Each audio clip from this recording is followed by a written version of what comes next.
नमस्कृत्य नरं चैव नरोत्तमं देवीं सरस्वतीं व्यासं ततो जयमुदीरयेत्। ओम नमो भगवते वासुदेवाय, ओम नमः पितामहाय, ओम नमः प्रजापतिभ्यः, ओम नमः कृष्णद्वैपायनाय, ओम नमः सर्वविघ्नविनायकेभ्यः।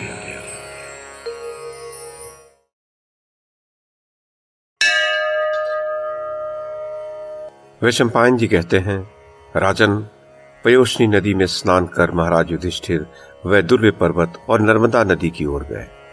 वहां भगवान लोमश ने समस्त तीर्थ और देवस्थानों का परिचय दिया। तब भाइयों सहित धर्मराज अपने सुविधे और उत्साह के अनुसार उन सभी तीर्थों में गए और वहां सहस्रों ब्राह्मणों को धन दान किया। इसके पश्चात लोमश मुनि ने एक स्थान की ओर संकेत करके कहा, राजन, यह महाराज शर्याति का यज्ञ स्थान है। यहाँ कौशिक मुनि ने अश्विनी कुमारों सहित स्वयं ही सोमपान किया था। इसी स्थान पर महान तपस्वी च्यवन मुनि इंद्र पर कुपित हुए थे और उन्होंने उसे स्तंभित कर दिया था तथा यहीं उन्हें पत्नी रूप में राजकुमारी सुकन्या प्राप्त हुई थी। युधिष्ठिर ने पूछा, महातपस्वी च्यवन को क्रोध क्यों आया? उन्होंने इंद्र को स्तब्ध क्यों किया तथा अश्विनी कुमारों को उन्होंने सोमपान का अधिकारी कैसे बनाया?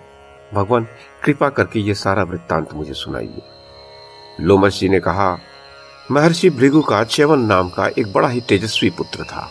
वह इस सरोवर के तट पर तपस्या करने लगा। राजन, वह मुनि कुमार बहुत समय तक वृक्ष के समान निश्चल रहकर एक ही स्थान पर वीरासन में बैठा रहा। धीरे धीरे अधिक समय बीतने पर उसका शरीर तृण और लताओं से ढक गया। उस पर चींटियों ने अड्डा जमा लिया। ऋषि बांबी के रूप में दिखाई देने लगे। वे चारों ओर से केवल मिट्टी का पिंड जान पड़ते थे। इस प्रकार बहुत काल व्यतीत हो जाने के पश्चात एक दिन राजा शर्याति इस सरोवर पर क्रीड़ा करने के लिए आया। उसकी 4 सहस्त्र सुंदर रानियां और एक सुंदर भ्रिकुटियों वाली कन्या थी। उसका नाम सुकन्या था। वह दिव्य आभूषणों से विभूषित कन्या अपनी सहेलियों के साथ विचरती उस च्यवन जी की बांबी के पास जा पहुंची। उसने उस बांबी के छिद्र में च्यवन जी की चमकती हुई आंखों को देखा। इससे उसे बड़ा कुतूहल हुआ। फिर बुद्धि भ्रमित हो जाने से उसने उन्हें कांटे से छेद दिया। इस प्रकार आंखें फूट जाने से च्यवन मुनि को बड़ा क्रोध हुआ और उन्होंने शर्याति की सेना के मलमूत्र बंद कर दिए। मलमूत्र रुक जाने से सेना को बड़ा कष्ट हुआ। यह दशा देखकर राजा ने पूछा, यहाँ निरंतर तपस्या में निरत वयोवृद्ध महात्मा च्यवन रहते हैं। वे स्वभाव से बड़े क्रोधी हैं। उनका जानकर अथवा बिना जाने किसने अपराध किया है? जिससे भी ऐसा हुआ हो वो बिना विलंब किए मुझे तुरंत बता दे। युधिष्ठिर, जब सुकन्या को ये बातें ज्ञात हुई तो उसने कहा, मैं घूमती घूमती एक बांबी के पास गई थी। उसमें मुझे एक चमकता हुआ जीव दिखाई दिया। वह जुगनू सा जान पड़ता था, तो मैंने उसे बींध दिया। यह सुनकर शर्याति तुरंत ही बांबी के पास गया। वहां उसे तपोवृद्ध और वयोवृद्ध च्यवन मुनि दिखाई दिए। उसने हाथ जोड़कर सेना को क्लेश मुक्त करने की प्रार्थना की और कहा, भगवान, अज्ञानवश इस बालिका से जो अपराध हो गया है उसे क्षमा करने की कृपा करें। तब भृगुनंदन च्यवन ने राजा से कहा, इस गर्वीली छोकरी ने अपमान करने के लिए ही मेरी आंखें फोड़ी हैं। अब मैं इसे पाकर ही इसे क्षमा कर सकूंगा। जन्मेजय, लोमश जी ने आगे कहा, राजन, ये बात सुनकर राजा शर्याति ने बिना कोई विचार किए महात्मा च्यवन को अपनी कन्या दे दी। उस कन्या को पाकर च्यवन मुनि प्रसन्न हो गए और उनकी कृपा से क्लेश मुक्त हो राजा सेना सहित अपने नगर में लौट गया। सती सुकन्या भी अपने तप और नियमों का पालन करती हुई प्रेम पूर्वक अपने तपस्वी पति की परिचर्या करने लगी। एक दिन सुकन्या स्नान करके अपने आश्रम में खड़ी थी। उसी समय अश्विनी कुमारों की दृष्टि पड़ी। वह साक्षात देवराज की कन्या के समान मनोहर अंगों वाली थी। अश्विनी कुमारों ने उसके समीप जाकर कहा, सुंदरी, तुम किसकी पुत्री एवं किसकी भार्या हो और इस वन में क्या कर रही हो? ये सुनकर सुकन्या ने सलज्ज भाव से कहा, मैं महाराज शर्याति की कन्या और महर्षि च्यवन की भार्या हूं। तब अश्विनी कुमार बोले, हम देवताओं के वैद्य हैं और तुम्हारे पति को युवा एवं रूपवान कर सकते हैं। तुम हमारी यह बात अपने पतिदेव से जाकर कहो। युधिष्ठिर उनकी यह बात सुनकर सुकन्या च्यवन मुनि के पास गई और उन्हें यह बात सुना दी। मुनि ने उसे अपनी स्वीकृति दे दी। तब उसने अश्विनी कुमारों से वैसा करने के लिए कहा। अश्विनी कुमारों ने कहा, मुनि इस सरोवर में प्रवेश करें। महर्षि च्यवन रूपवान होने को उत्सुक थे। उन्होंने तुरंत ही जल में प्रवेश किया। उनके साथ अश्विनी कुमारों ने भी उसमें गोता लगाया। फिर एक मुहूर्त बीतने पर वे तीनों उस सरोवर के बाहर निकले। वे सभी दिव्य रूपधारी, युवा और समान आकृति वाले थे। उन तीनों को ही देखकर चित्त में अनुराग की वृद्धि होती थी।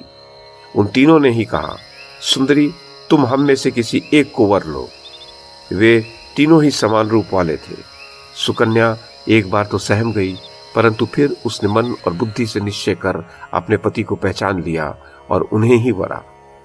इस प्रकार अपनी पत्नी और मनमाना रूप एवं यौवन पाकर च्यवन ऋषि बहुत प्रसन्न हुए और अश्विनी कुमारों से बोले, मैं वृद्ध था, आपने ही मुझे रूप और यौवन दिया, इसलिए मैं आपको सोमपान करने का अधिकार दिलाऊंगा। यह सुनकर अश्विनी कुमार प्रसन्न होकर स्वर्ग को चले गए तथा च्यवन और सुकन्या उस आश्रम में देवताओं के समान विहार करने लगे। जब शर्याती ने सुना कि च्यवन मुनि युवा हो गए हैं तो उसे बड़ी प्रसन्नता हुई और वह अपनी सेना सहित उनके आश्रम में आया।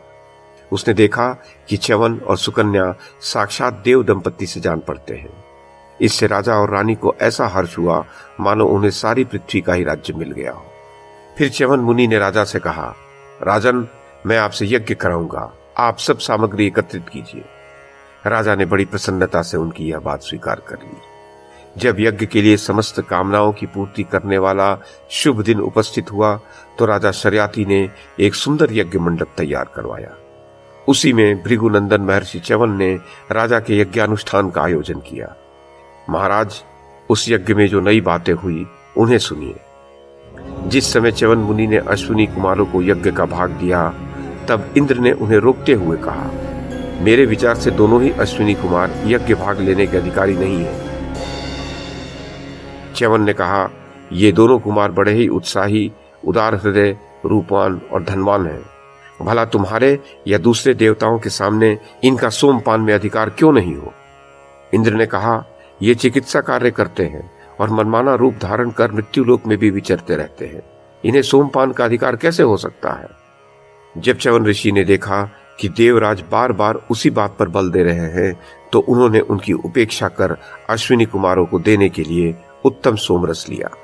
उन्हें इस प्रकार आग्रह पूर्वक सोमरस लेते देखकर इंद्र ने कहा, यदि हमारे लिए तैयार किए हुए सोमरस को इस प्रकार अश्विनी कुमारों के लिए तुम स्वयं ग्रहण करोगे तो मैं तुम पर अपना भयंकर वज्र छोड़ दूंगा। ऐसा करने पर भी च्यवन मुनि ने मुस्कुराते हुए अश्विनी कुमारों के लिए सोमरस ले लिया। तब तो इंद्र उन पर अपना भयंकर वज्र छोड़ने के लिए उद्यत हुए। वे जैसे ही प्रहार करने लगे कि च्यवन ने उनकी भुजा को स्तंभित कर दिया और अपने तपोबल से अग्निकुंड में से मद नामक एक भयंकर राक्षस को उत्पन्न किया, जो अपनी भीषण गर्जना से त्रिभुवन को त्रस्त करता हुआ इंद्र को निगल जाने के लिए उनकी ओर दौड़ा। इससे इंद्र को बड़ी ही व्यथा हुई और उन्होंने पुकार पुकार कर कहा, आज से अश्विनी कुमार सोमपान के अधिकारी हुए। अब आप मेरे ऊपर कृपा करें, आप जैसा चाहेंगे वही होगा।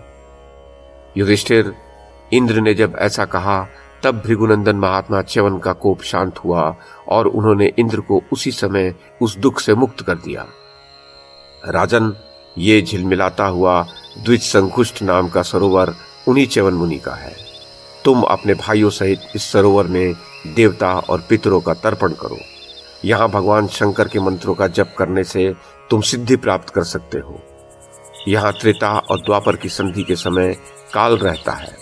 इस तीर्थ में स्नान करने वालों को कलयुग का स्पर्श नहीं होता। यह सब पापों का नाश करने वाला है। इसमें स्नान करो। इसके आगे आर्चिक पर्वत है। वहां अनेक मनीषी महर्षिगण निवास करते हैं। उस पर अनेक प्रकार के देवस्थान हैं। वह चंद्रमा का तीर्थ है। वहां वालखिल्य नाम के तेजस्वी और वायुभोजी वानप्रस्थ रहते हैं। वहां 3 शिखर और 3 झरने हैं। वे बड़े ही पवित्र हैं। तुम प्रदक्षिणा करके क्रमशः उन सभी में यथेच स्नान करो। उसके पास ही यमुना जी बह रही हैं। स्वयं श्री कृष्ण ने भी वहां तपस्या की थी। नकुल, सहदेव, भीमसेन, द्रौपदी और हम सब भी तुम्हारे साथ उसी स्थान पर चलेंगे। उसी जगह महान धनुर्धर राजा मंधाता ने भी यज्ञ किया था।